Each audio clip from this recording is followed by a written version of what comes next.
say thank you first for that suspiciously brief introduction. I should thank you, ladies and gentlemen, brothers and sisters, comrades, friends, for coming. I think it was time that you had a guest who has no humor,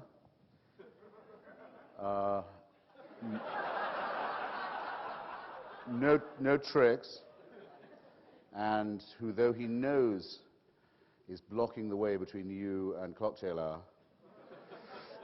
is fully aware of it, has no intention of being brief.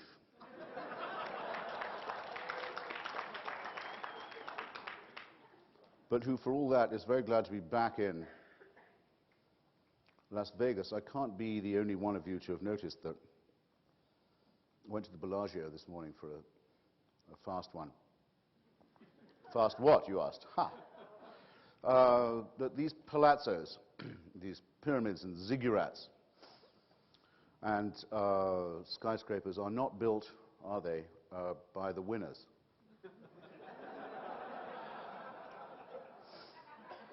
By what I would describe as a simple process of elimination. We have a rough idea who did build, whose hard-earned money did build these ziggurats and temples and skyscrapers. And actually, I suppose this will, in this like everything else, is getting nearer to being over. Someone might let me know. No, they're not going to do that. We old troopers don't repine. We play the provincial halls at all hazard. That might be it. I think it would be as true to say that every cathedral, every temple, I'll punctuate, I'll use this for punctuation. Every temple, every cathedral, every mosque, every synagogue is built in roughly the same way. They're all built, like the ziggurats of Las Vegas, on the priesthood who were smart enough to understand which side of this wager to be on, and who could not believe, and who still cannot believe, how many credulous, gullible saps there are in the world. So I think we're well met in that sense, and well met in the right place. Let it be the fools who make the wagers and the cynics who take the profit and the difference. That's why I've always found so disgusting the concept of the wager as proposed by Blaise Pascal, often thought of as a serious thinker by serious people, who simply said, since the benefits of belief are so great and the disadvantages of disbelief so obvious, why not simply place your bet on the chance that God exists? Because then if he does, what, so to speak, can you lose? There, it seems to me, is the root not just of amorality, but immorality. Here is why religion is not just false, but actually an inculcation of the wicked, of the immoral way to think, of the selfish as well as the irrational way to think. Is there no one who could say for their God that this supposed deity or creator would prefer someone who, at the close of day, unlike Bertrand Russell, who simply announced that he would come to the pearly gates and say, I can sometimes do his voice, "Oh Lord, you did not give us enough evidence,"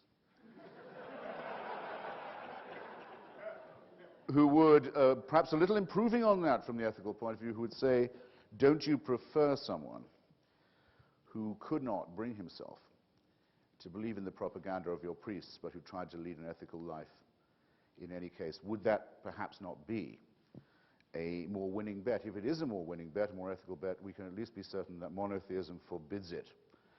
So I frankly prefer the Randi wager every time.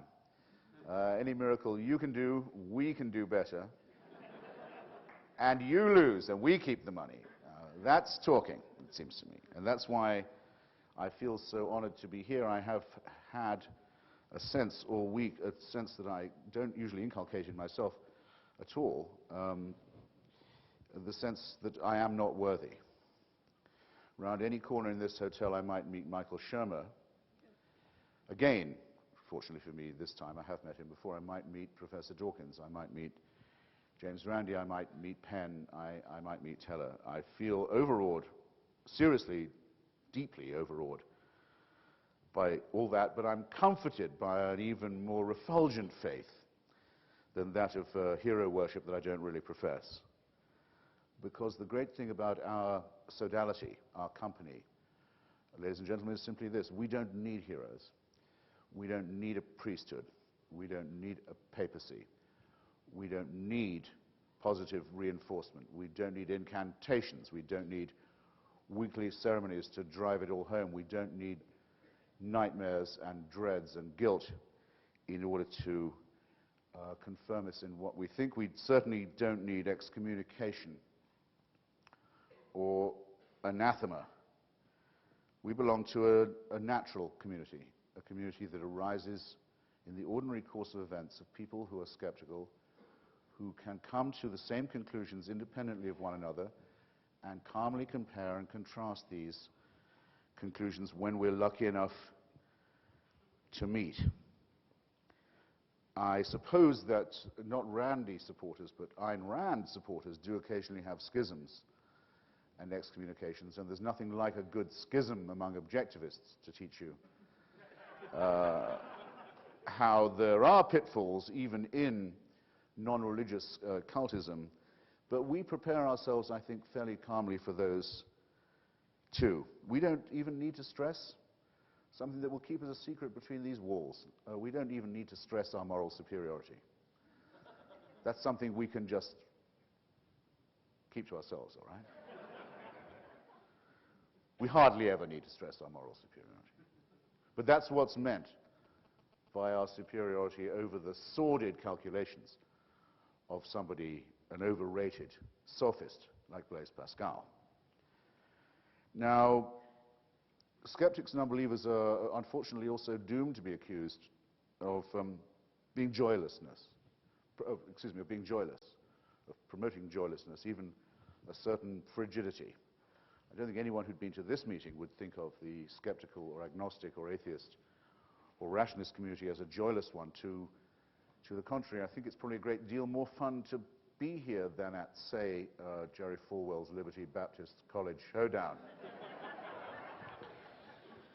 But it's an accusation we might spend a minute or two discussing amongst ourselves.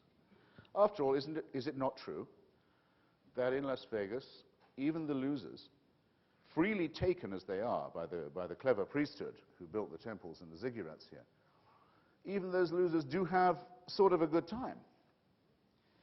My youngest daughter, in fact, was conceived in Caesar's Palace about 12 years ago now, on a losing streak, which I wouldn't have been without. And isn't there consolation to be had, after all, in this veil of tears and misery, in the supernatural? Why should one want to deny people these simple and these humble pleasures? And who, in any case, are we to deny them this kind of happiness? And so I suppose if I had a title for my sermon today, and I've only just cleared my throat, I want to warn you, it would be, does credulity matter? Is credulity a problem? This is often stated, actually most often stated, by a famous misquotation from Karl Marx, who is supposed to have said that religion was merely the opium of the people. Anyone who studied it at all will know that in his introduction to the critique of Hegel's philosophy of right, Karl Marx says no such thing. He says that religion is the sigh of the oppressed creature and the heart of the heartless world and the spirit of a spiritless situation.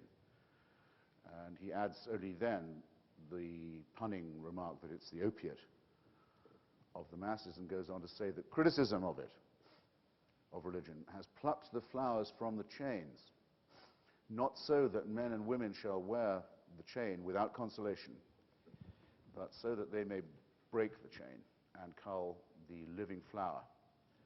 And to appreciate that difference, I think, is to appreciate quite a lot of what I intend to say, and it must be very clear to you now, there are no jokes in this story, unless you include the one about the rabbi and the priest and the mullah who go into a bar in New York, and the barman looks at them and says, "What is this? Some kind of a joke?"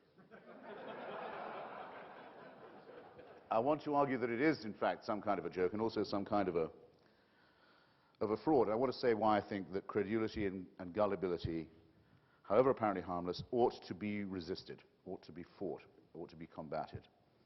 First, I think that arises from a natural respect for our fellow creatures, our fellow humans. It isn't pleasant to see people being cheated or robbed or forced into meaningless applause, even when the occasion is apparently a trivial one. It wasn't pleasant when people were told that their unbaptized babies or their babies who died in childbirth were going forever to limbo as a consolation. When the church decided after a long rethink that there was no such place as limbo after all, after hundreds of years, they said, actually there isn't a limbo. I knew many people who said, you can't tell me there's no limbo now. You can't tell me that. I and my child have been living there for decades. Don't you tell me there's no such place now. That's what's evil. That's what's evil about taking the innocent for a ride. Or it's one example among many. Even when people's trustingness is, in other words, is innocuous or innocent, or arises from innocuousness or innocence, harmlessness, it isn't harmless in itself because it can be exploited by people who, so far from being innocuous themselves or innocent themselves, are entirely unscrupulous. Those who can't believe the number of saps who are born every day and who believe that perhaps we could get them to wear a colored shirt and join the party or support the leader or endorse any program or policy or embark on a crusade or a holy war. We have to make it our work to ensure that the average human type is raised to the point of education and culture where he is beyond the reach, or she is beyond the reach of that kind of demagogy, and we don't just do this because we're sorry for the saps. And the exploited, we do it for ourselves. We do it because we know what a terrible threat can be presented when the cynical meet enough members of the innocent to start a movement of their own. Teaching people that thinking for themselves is painful is also painful, but it's worthwhile, and you don't suspect your motives for doing it. It's worthwhile, and it's ultimately satisfying. In teaching people to think for themselves and to take the risk of reason and of doing the hard work that's necessary, to return to a point I made earlier, are we robbing them of their fun? Are we cheating them of their happiness? Are we teaching them to live without awe? I'm talking about AWE. I mention that because I don't know how many of you have ever seen John Wayne playing the Roman centurion in The Greatest Story Ever Told. How many would that be? Good. Actually bad. I wish it was fewer, but still. At the moment when the crucifixion is culminating and the heavens open and the veil of the temple is rent in twain, if you recall, and the tombs open and the dead run gibbering through the streets of Jerusalem, and other things that you'd think local historians would have noticed at the time, but did not. At this moment, the rain and wind machine is turned on, and it all flies into the face of John Wayne standing with a leather tunic and a spear as a centurion, and he's supposed to say, truly, this was the Son of God. So he did, rain and wind flying at him notwithstanding. But the director cut it, and it was William Wyler, I think, was the director, and said, John, that was great, it was really great, but do you think we could have it with a little more awe? He's a great actor. He said, okay, cue. Do rain again, do wind, and earthquake, and temple, veil rent in twain, and lightning. So all that came on, and Wayne really held onto the spear this time and said, oh, truly this was the Son of God. Well, we don't want people to live without awe. We don't want people to just think that they're insects clinging to some doomed rock. Why don't you try it sometime? Why don't you take a look at a page of Stephen Hawking, for example, on the event horizon. Follow the event horizon. The event horizon is the lip of the black hole from which we think escape velocity cannot be achieved by light, but from which we know that much proceeds. If, in theory, and if it ever became possible in practice, you could get to the lip of that black hole, you would have met the event horizon. You'd be on the event horizon. As you fell in, you would, in theory and in practice, be able to see the past and the future. You'd be able to see time, except you wouldn't have enough time quite to realize that this is what you were doing. But one of Hawking's colleagues says that if he ever discovers himself terminally ill, that's how he wants to die.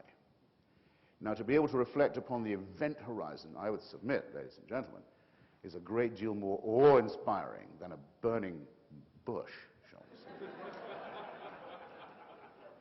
or a wooden statue that weeps or pees or bleeds.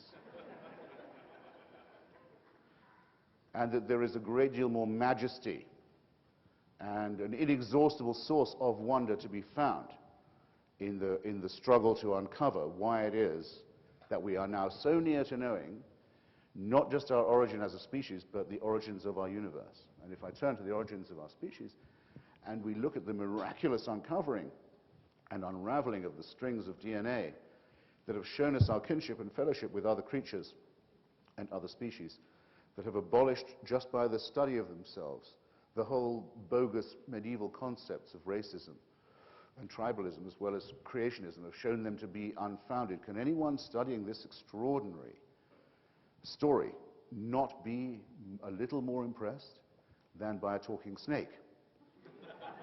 We don't aim to take people's awe and mystery and wonder away by any means. We have for them real stories. We can break the chain, and we can teach people to cull the living flower at the same time. Now, why is that not just desirable, but also necessary? Gullibility and credulity are unsatisfying. It's like being given a wonderful truffle and throwing it away and chewing on the wrapper instead. And the exploiters and the practitioners of gullibility and credulity know this very well. They know that these pathetic stories and myths and morality tales are not enough. How do I know that so certainly? I know it for this reason. If you or I believed that we had a Redeemer who cared about us, and who cared about us before we were born, and for every heartbeat of our lives, and after we were dead as well, and minded how we were doing, and cared for us and our loved ones, if we believed we'd found a Redeemer who really was this way, wouldn't it make us happy? Shouldn't it make us happy? Should it not make us contented? Should we not feel we'd unlocked the key to the most marvelous secret ever presented? Well, why doesn't it make them happy then? Why can't they be happy till everyone else believes it too? Why do they have to tell me that if you don't believe in this wonderful offer, we have another one for you, that you go to hell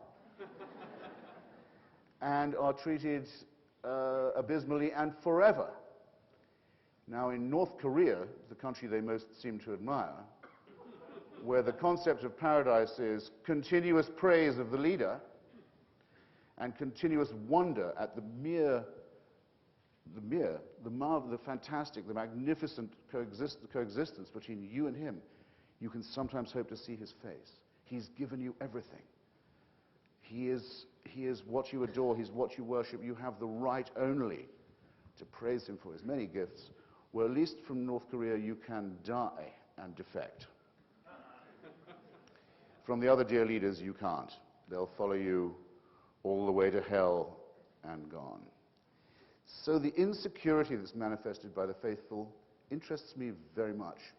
It doesn't seem to content them, and they don't seem to be sure that they're right till they've got everyone else to believe in it too. And the threats that they use are ones of the most hideous moral blackmail and sadomasochism. So again, I think we have to care whether people are credulous or not. Thomas Jefferson, about whom I've just finished a short book. Thomas Jefferson was wrong when he wrote so laconically in his journal, "It doesn't matter to me if my neighbor believes in no gods or in 100 gods. It neither picks my pocket nor breaks my leg." I wish the sage of Monticello was right. Those who believe in the 20 gods will certainly pick your pocket and break your leg, unless or until you believe in one or other of their deities, which is why we have to try, if we can, to confine credulity to the home, at best, something that can be escaped from in real life. Did any of you read yesterday in the New York Times the account from Sri Lanka about tsunami theology? It was worth reading. Everyone on the coast of Sri Lanka thinks they have a cause to attribute or an explanation to offer. In the case of the Muslims of Sri Lanka, they say that it's the very large number of people who have not been following the commandments of Allah. Obviously, this creates earthquakes and waves. In the case of the Christians, it's because there are too many Muslim heretics, and this goes back and forth, but what was interesting to me was that the worst of the lot were the Buddhists. The Buddhists said, of course we knew this would happen, because at Christmas, only just the other day, the Christians were eating meat and drinking alcohol. And if this didn't bring it on, we don't know what does, and furthermore, there was a photograph of this woman pointing to the Buddha heads on her gate. Say, the Lord Buddha was on my gate, he wasn't on the Christian gate down the road or on the Muslim family's gate, and they've all gone and I'm still here. I mention it because a lot of people think, well, some of these religions are not as bad as the others. They're contemplative, they're Eastern, they're friendly, they're furry. No, they're not. Why don't you try and look at a book called Zen at War, which shows that Japanese imperialism and its military arm used Zen Buddhism as its training manual. The ideal soldier was a Zen spear, a person erect, the mind at rest, the body all ready for action, waiting for orders, contemptuous of the mind, contemptuous of reflection, contemptuous of the intellect, the perfect fascist robot who would die for a god king. Well, people say, well, surely the Dalai Lama is a furry figure. Oh, yeah? He says he's born a god and born a king. And we have to begin with that proposition before we can understand how saffron he is.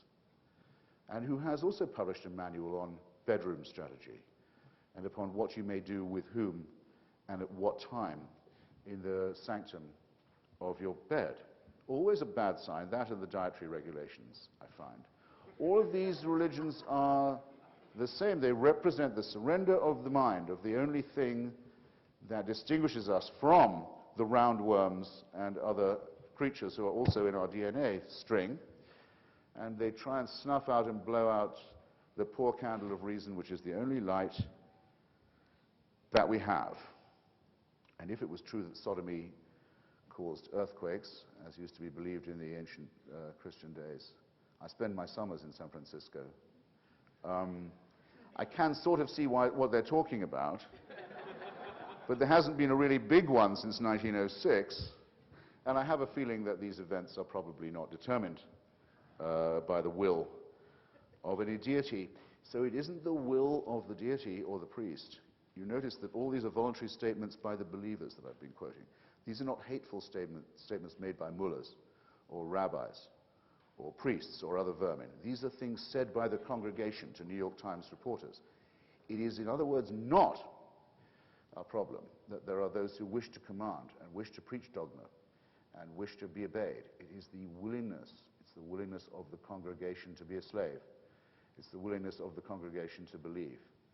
It's the servile instinct that lurks in every human being that is the one that we have to combat with eloquence and with irony and with conjury, of course, and with tricks and with humor, but also with a certain intransigence, because what they want from us is everything we've got. They want to destroy everything we care about. They want to take everything that we have. I'm almost a quarter of the way through my remarks by now, so please feel free to relax and have a drink and a smoke. No, actually, ladies and gentlemen, I think I can become your hostage soon, a prisoner, and join the panel. I just want to say a couple more things. In my book, I give an account of being summoned by the Vatican to testify against the beatification of Mother Teresa. The woman recently calling herself Mother Teresa of Calcutta. Most people think they know about the Catholic Church that it has a devil's advocate, advocatus diaboli. The present Pope actually abolished that office quite recently in order to fast-track beatification and canonization. He's made 5 times more saints in the last 10 years than his 5 predecessors combined and doubled. I think he may think that the faithful need a bit of cheering up. And I think he may be right. A church, after all, that said there's no wiggle room on divorce, no wiggle room on contraception, no wiggle room on remarriage, no wiggle room on priestly celibacy and other fairly trivial sins, has asked for wiggle room on the rape and torture of children, which I think most secularists find repulsive without being told from a holy book. At all events, he had to abolish the office of devil's advocate in order to put Mother Teresa on the fast track. So when my testimony was invited and accepted, I realized that I'd become the first person in history to have represented the devil pro bono.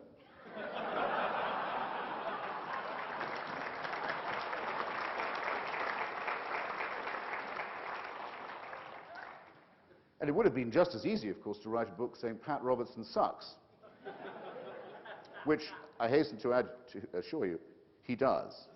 But there wouldn't have, I think, have been quite as much education in that as trying to show to people that someone who they themselves thought was a heroine was, in fact, a dangerous, crooked, fanatical, nasty fundamentalist. But again, all the work against me was not done by the church, but by the believers, by the rank and file, by the credulous, and that's what taught me the real lesson. I remember when Salman Rushdie, my friend, was hit with a life sentence and a death sentence by the Ayatollah Khomeini just for the action of writing a novel. In other words, the theocratic head of a foreign state announces in public that he will offer money in his own name to suborn the murder of a writer of fiction who isn't an Iranian.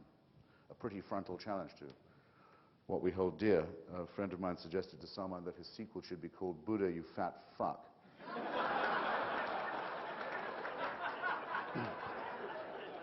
But I hope I've said enough to show that the irony there would be at the expense of those of you who laughed. Now,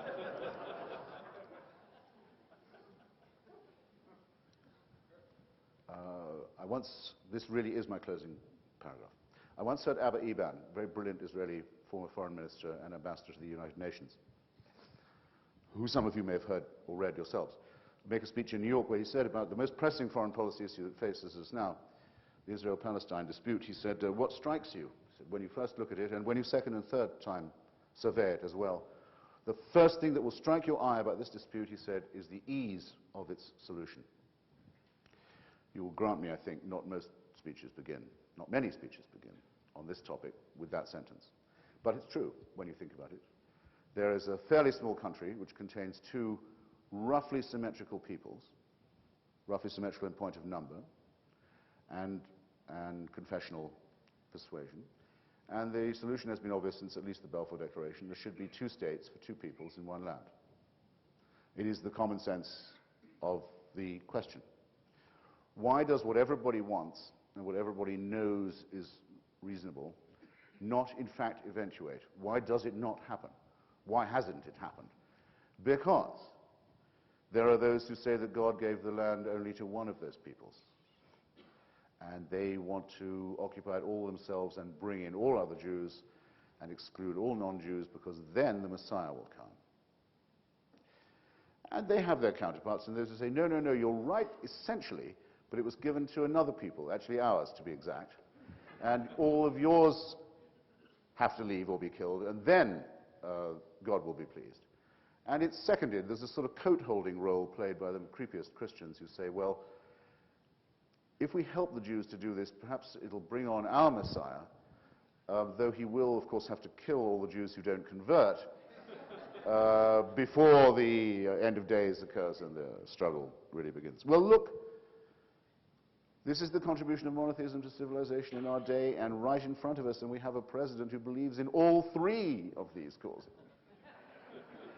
And we're getting to the point where there isn't enough Kool-Aid to go round.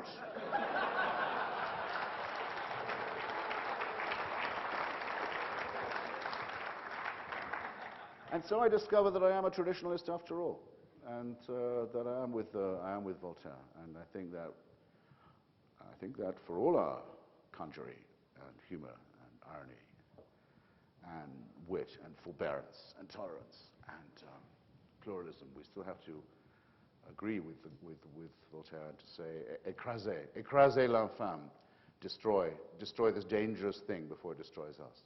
Thank you, ladies and gentlemen.